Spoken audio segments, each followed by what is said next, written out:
बाज को आसमान का राजा क्यों कहा जाता है? जानते हो क्यों?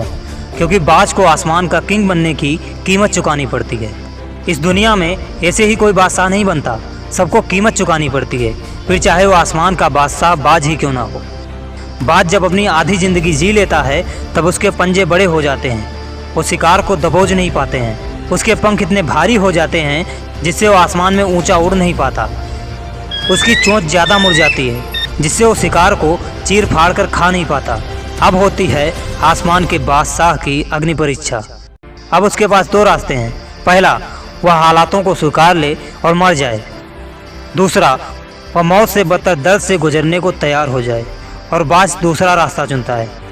ये याद रखना दोस्त, जो दर्द भरा रास्ता चुनेगा वही विजेता बनेगा, वही इतिहास रचेगा। बाज उड़कर पहाड़ों के एकांत में चला जाता है। सबसे पहले वह अपने पंजों को पहाड़ के पत्थरों पर रगड़ के तोड़ देता है।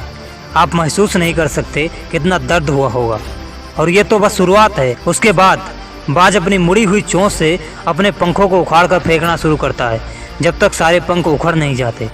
और आखिर में अपनी ज़्यादा मुड़ी चोंच को पत्थर पर मारना शुरू कर देता है। बाज बार बार चोंच पत्थर पर मारता है, चोंच से खून आ जाता है, दर्द भी असहनीय होता है, लेकिन वह रुकता नहीं है जब तक चोंच टूट नहीं जाती है।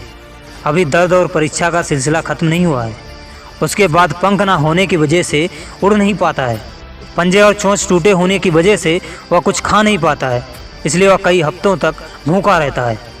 उसके बाद बदलाव होता है, नए पंजे, नाखून आते हैं, नई चोंच उगती है जो शिकार को चीर फाड़ सकती है, नए पर उगते हैं जिससे वो आसमान की ऊंचाइयों में उड़ सकता है।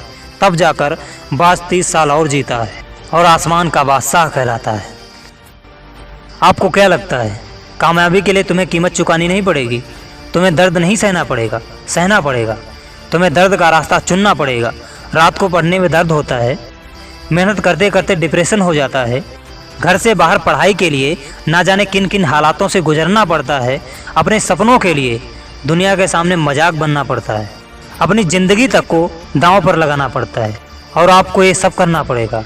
इस दर्द को झेलने के अलावा कोई रास्ता नहीं है। यूट्यूब पर सर्च करना बंद करो, पढ़ाई में मन कैसे लगाएं, क्योंकि पढ़ाई दर्द का हिस्सा है, मेहनत का हिस्सा है। इसमें मन नहीं लगेगा। इसे बाज की तरह दर्द समझकर झेलना पड़ेगा। बाज हमें यही तो सिखा रहा है, कामयाबी से पहले दर्द झेलना ही पड़ेगा। इससे बचने का कोई रास्ता नहीं।